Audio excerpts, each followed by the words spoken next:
Welcome to battlefield. This is Satish. BJP లిస్టుతో Anaparthi TDP బగ్గుమంటోంది.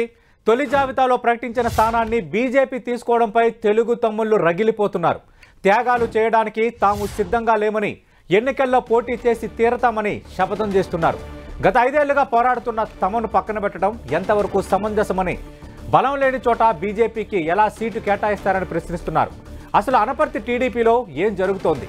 పొత్తు ధర్మాన్ని ధిక్కరిస్తూ తెలుగు తమ్ముళ్లు కన్నెర చేయడానికి కారణమేంటి?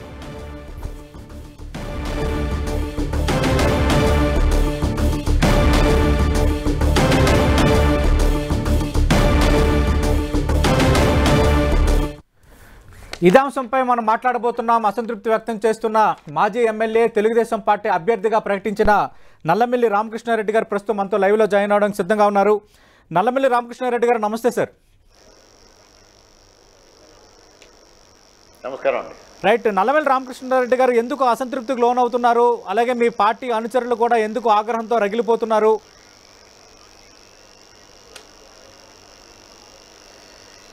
ఏమీ లేదు సార్, ఇక్కడ తెలుగుదేశం పార్టీ కనుమరుగయ్యే పరిస్థితి ఏర్పడింది. ఇక్కడ బీజేపీకి బలం లేదు, తెలుగుదేశం పార్టీ చాలా బలంగా ఉంది. అటువంటి నేపథ్యంలో ఇవాళ తెలుగుదేశం పార్టీ కాదని బీజేపీ కేటాయిస్తే భవిష్యత్తులో ఇక్కడ తెలుగుదేశం పార్టీ పూర్తిగా కనుమరుగైపోయే పరిస్థితి ఉంది.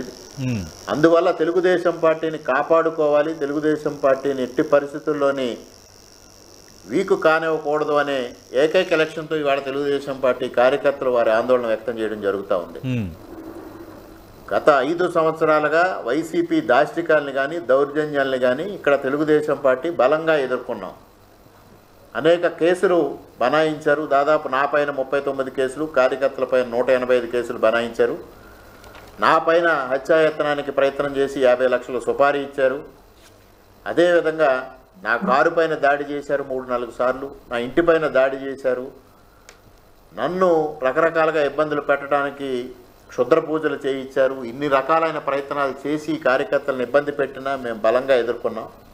తెలుగుదేశం పార్టీ గత ఎన్నికల్లో 56,000 తేడాతో ఓడిపోయినప్పటికీ ఇవాళ తెలుగుదేశం పార్టీ 20-30 వేల మెజారిటీతో గెలిచే దిశగా ఇవాళ అక్కడ ప్రయత్నం చేసి మేము సఫలీకృతమయ్యాం. ఇవాళ వైసీపీ నుంచి కూడా పెద్ద ఎత్తున వలసల పర్వం కొనసాగుతూ ఉంది గత 3 మాసాలుగా. ఇటువంటి నేపథ్యంలో ఇవాళ బీజేపీకి ఇవ్వడం అనేది ఒక వైసీపీ కుట్రది. వైసీపీ కుట్రలో భాగంగా ఇవాళ ఈ సీటు మార్పు జరిగింది, పొత్తులో కేటాయింపు జరిగింది. అంటే రామకృష్ణారెడ్డి గారు వాళ్ళు డబ్బు ప్రలాభాలకు గురి చేసి 18-20 లక్షల రూపాయలు. అంటే రామకృష్ణారెడ్డి గారు మొన్న సీటు రాలేదని, దానికి వైసీపీ కుట్ర ఉందని రఘురామకృష్ణరాజు ఆరోపణ చేశారు. ఈరోజు మీకు సీటు కాకుండా ఈ కూటమి పొత్తుల్లో భాగంగా భారతీయ జనతా పార్టీ కూడా ఈ స్థానానికి అభ్యర్థిని ప్రకటిస్తే దానికి కూడా వైసీపీ కారణం అని ఎలా అంటారు? తప్పనిసరిగా ఇక్కడ మా దగ్గర ఆధారాలు ఉన్నాయండి. గత 4 రోజులుగా ఎమ్మెల్యే గారి, ఇక్కడ స్థానిక ఎమ్మెల్యే గారి బావమరుదులు ఎవరున్నారో వారే ఇక్కడ అనేక మందికి ఫోన్లు చేసి అభ్యర్థిత్వం కోసం వారిని రిక్వెస్ట్ చేయడం జరిగింది. అభ్యర్థిగా ముందుకు రండి, మేము దాదాపుగా 10 కోట్ల రూపాయలు మేము నిధులు కేటాయిస్తాం, మీరు పోటీ చేయండి అని వైసీపీ వాళ్ళు బీజేపీ అభ్యర్థిత్వం కోసం ప్రయత్నం చేయడం జరిగింది గత 4 రోజులుగా. అందుకోసం ఇది వైసీపీ కుట్రని మేము స్పష్టంగా పేర్కొంటాం. అంటే వైసీపీ నేతలు చెప్తేనే బీజేపీ టికెట్లు ఇస్తున్నారా? ఆల్రెడీ బీజేపీ మీరు ప్రాతినిధ్యం వస్తున్న తెలుగుదేశం పార్టీతో కూటమిలో ఉంది ఇప్పుడు. అంటే వైసీపీ మాట నడుస్తుందా టీడీపీ మాట కంటే? కూటమి ఇక్కడ జరిగిన పరిస్థితులు మిగిలిన చోట్ల ఏమి జరుగుతున్నాయి అనేది నాకు తెలియదు, కానీ ఇక్కడ జరిగింది మాత్రం వైసీపీ కుట్రది. ఎందుకంటే ఇక్కడ వైసీపీ తెలుగుదేశం పార్టీతో పోటీ చేసి గెలిచే పరిస్థితి లేదు. ఇక్కడ శాసనసభ్యుడు పూర్తిగా అప్రతిష్ట పాలైపోయిన పరిస్థితిలో ఏదో ఒక విధంగా గెలవాలి అంటే ఇక్కడ బలహీనమైన అభ్యర్థిని నిలబెట్టాలి అనే ఆలోచనలో భాగంగా ఇవాళ పెద్ద ఎత్తున వాళ్ళు డబ్బు ఖర్చు చేసి ఇవాళ ఈ పరిణామానికి దారి తీసే పరిస్థితులు సృష్టించారు. అంటే రామకృష్ణారెడ్డి గారు, గత 40 ఏళ్ళుగా తెలుగుదేశం పార్టీతో మీ ఫ్యామిలీ అనుబంధం పెనవేసుకుపోయింది. ఎందుకంటే మీ తండ్రి గారు అయిన మూలారెడ్డి గారు, ఆయన 4 సార్లు ఎమ్మెల్యేగా గెలిచి పొందారు, మీరు ఎమ్మెల్యేగా పనిచేశారు. ఆల్రెడీ తెలుగుదేశం పార్టీ అభ్యర్థిగా మిమ్మల్ని ప్రకటించింది. అంటే ఆల్రెడీ తెలుగుదేశం పార్టీ అభ్యర్థిగా మిమ్మల్ని ప్రకటించిన తర్వాత భారతీయ జనతా పార్టీ మళ్ళీ అభ్యర్థిని ప్రకటించింది. అంటే హైకమాండ్ మీకేమైనా చెప్పిందా? చంద్రబాబు నాయుడు కానీ హైకమాండ్ ఏమైనా చెప్పిందా? పొత్తుల్లో భాగంగా ఇది బీజేపీకి ఇచ్చేసాము, రామకృష్ణారెడ్డి మీరు ఇక్కడ విత్డ్రా అవ్వండి, మీరు ఇక్కడ డ్రాప్ అయిపోండి అని అధికారికంగా ఏమైనా చెప్పారా?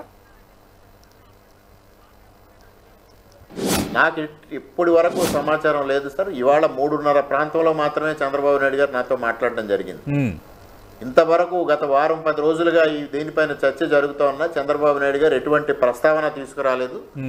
మొన్న శనివారం ఏదైతే అభ్యర్థులతో సమావేశం జరిగిందో ఆ సమావేశం అయిన తర్వాత నేను కలిసినప్పుడు మాత్రం బీజేపీ వాళ్ళు అడుగుతున్నారు, కానీ 42 సంవత్సరాలుగా నాతో ఉన్న కుటుంబం వాళ్ళని గౌరవించాల్సిన బాధ్యత ఉంది అని నేను రెసిస్ట్ చేస్తా ఉన్నాను అని మాత్రమే చెప్పడం జరిగింది తప్పించి ఈ విధమైన చర్చ వచ్చింది కానీ వారికి కేటాయించే పరిస్థితి ఉందనేది విషయం కానీ ఇంతవరకు నాకు అధిష్టానం నుంచి కనీసం చంద్రబాబు నాయుడు గారు కానీ లోకేష్ గారు కానీ మరి ఏ ఇతర పెద్దలు కానీ ఈ విషయాన్ని ప్రస్తావించకపోవడం చాలా బాధాకరమైన విషయం అని తెలియజేస్తా ఉన్నా. అంటే రామకృష్ణారెడ్డి గారు అంటే ఆశలు సజీవంగా ఉన్నట్ట, ఇంకా మీ సీటు గల్లంత అయినట్టేనా, లేదంటే ఇంకా టీడీపీ హైకమాండ్ ఆలోచన చేస్తుంది అని ఏమైనా ఆశలు ఉన్నాయి మీకు? నాకు ఆశలు అడియాసలు అనే పదాలు వాడడం కరెక్ట్ కాదండి. ఇప్పటి వరకు చంద్రబాబు నాయుడు గారు ఇందాక ప్రకటించి మాట్లాడినప్పుడు కూడా నేను మాట్లాడతాను, నేను ఈ సరి చేయడానికి ప్రయత్నం చేస్తానని చెప్పారు. నేను ఇవాళ ప్రజల దగ్గరికి వెళ్ళాలి, ప్రజలతోనే మమేకం అవ్వాలి, ప్రజల అభీష్టం మేరకు నా నిర్ణయం ప్రకటించాలి అని నేను చెప్తా ఉన్నా. దీంట్లో ప్రధానంగా నాకు ముడిపడి ఉన్న అంశాలు 2. ఒకటి, గత 5 సంవత్సరాలుగా ఎన్ని ఇబ్బందులకు గురి చేస్తా ఉన్నా కార్యకర్తలు నా వెంట నడుస్తూ ఉన్నారు. హత్యా ప్రయత్నాలు జరిగినా, దోపిడీలు జరిగినా, దౌర్జన్యాలు జరిగినా, అరాచకాలు జరిగినా, కేసులు నమోదు చేసినా నా వెంట నడుస్తూ తెలుగుదేశం పార్టీ తరఫున పోరాడుతూ ఉన్నారు.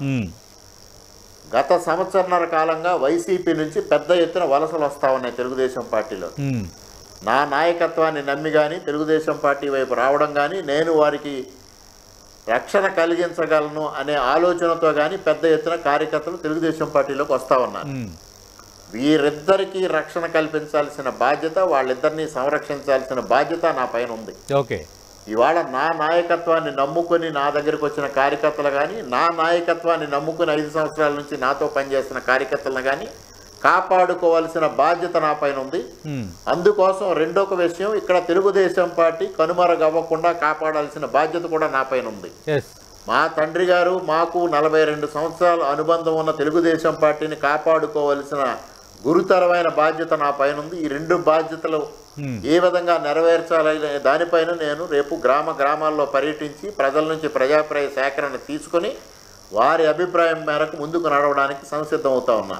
అంటే రామకృష్ణారెడ్డి గారు, నో డౌట్ మీరు తెలుగుదేశం పార్టీ ఇన్ఛార్జ్గా ఉన్నారు, గతంలో ఎమ్మెల్యేగా పనిచేశారు, అలాగే సిట్టింగ్ శాసనసభ్యుడు. మీ మధ్య రాజకీయ యుద్ధం ఏ స్థాయిలో నడిచిందో ఈ బిక్కవోలు వినాయకుడి ముందు ప్రమాణాలు చేసుకునే పరిస్థితుల్లో రాష్ట్రం మొత్తం చూశారు.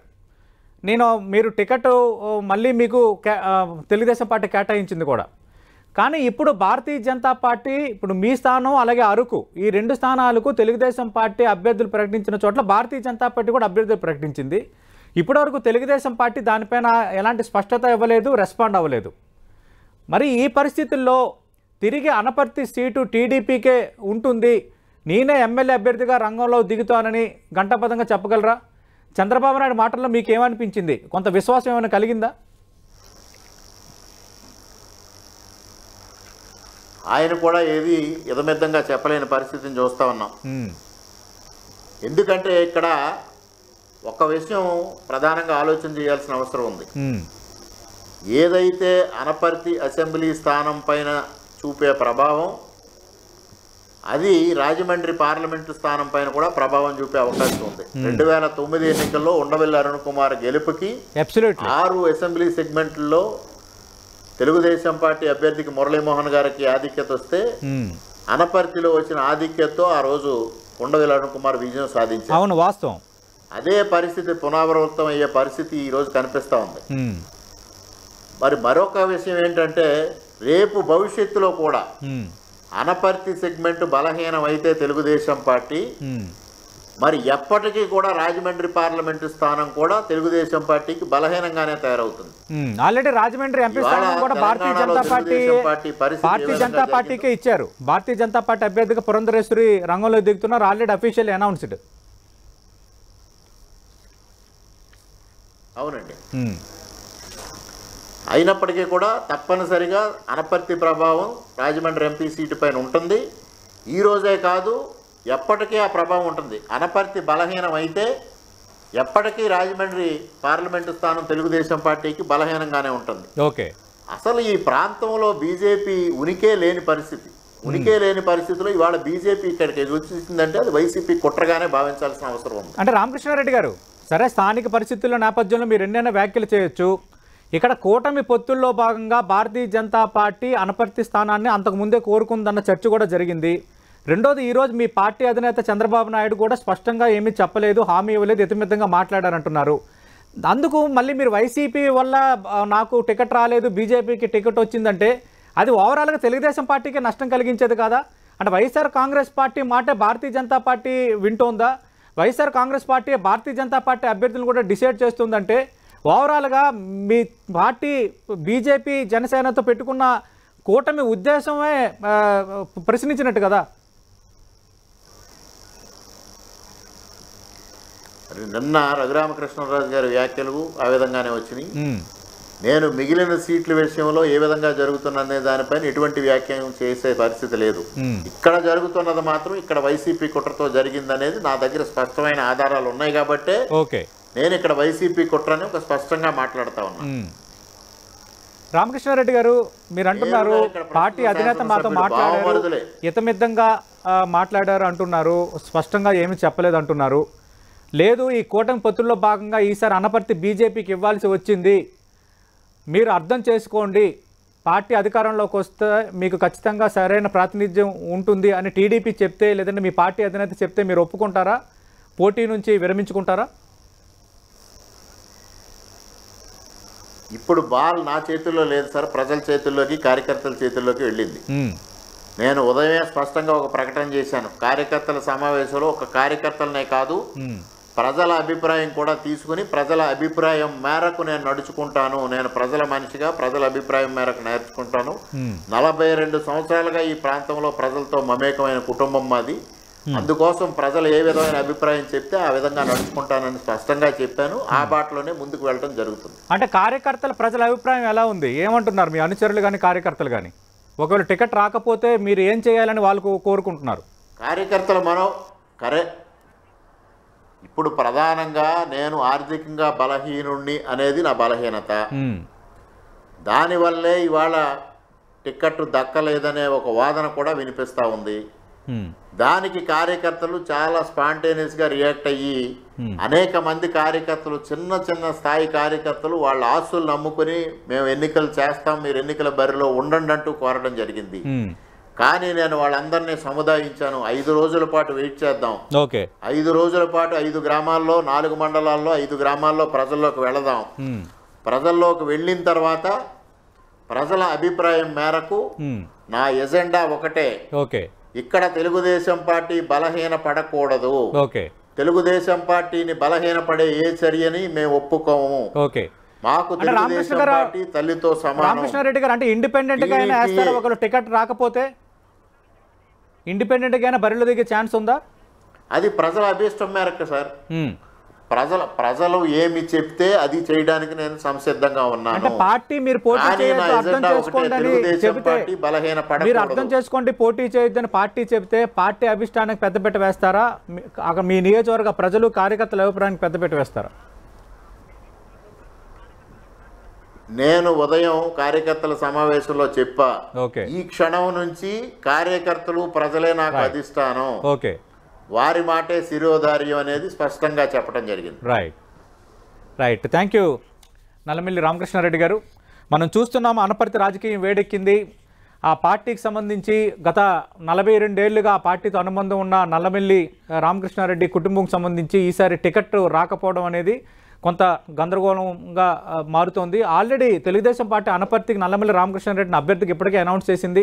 కానీ భారతీయ జనతా పార్టీ కూడా అనపర్తికి శివరామకృష్ణరాజును అభ్యర్థిగా ప్రకటించిన నేపథ్యంలోనే తెలుగు తమ్ముళ్ళు బగ్గుమంటున్నారు. పార్టీ అధ్యక్షుడు మాట్లాడారు కానీ ఇతమిద్దంగా స్పష్టమైన హామీ ఏమీ ఇవ్వలేదని రామకృష్ణారెడ్డి ఆవేదన వ్యక్తం చేస్తున్నారు. కార్యకర్తల అభిష్టం అలాగే ప్రజల అభిప్రాయాలను తెలుసుకొని ఒక నిర్ణయాన్ని ప్రకటిస్తానంటున్నారు. మనకు అందుతున్న సమాచారం మేరకు ఒకవేళ కనుక పొత్తుల్లో భాగంగా మీరు సర్దుకుపోండనంటే ఇండిపెండెంట్గా పోటీ చేయడానికి కూడా రామకృష్ణారెడ్డి సంసిద్ధంగా అవుతున్నట్టుగా చెప్తున్నారు. దీనిపై 2-3 రోజుల్లో ప్రకటన కూడా ఉండే అవకాశం ఉందంటున్నారు. చూద్దాం ఈ పరిణామం మరి అనపర్తిలో ఎలాంటి వాతావరణం దారితీస్తుందో. అనపర్తి చాలా కీలక నియోజకవర్గం. 2009లో ఉండవెల్లి అరుణ్ కుమార్ గెలవడానికి కూడా చాలా కీలకంగా పనిచేసిన నియోజకవర్గం. రెడ్డి సామాజిక వర్గం ప్రాబల్యం బలంగా ఉన్న నియోజకవర్గం. మరి ఇదే నియోజకవర్గంలో కనుక కొంత గందరగోళం ఏర్పడితే అటు రాజమండ్రి ఎంపీగా నా చుట్టుపక్కల ఉన్న తెలుగుదేశం పార్టీ విద్యా అవకాశాలపై ప్రభావం పడే అవకాశం ఉందన్నది కొందరు చెప్తున్నమాట. చూద్దాం ఏం జరగబోతుందో.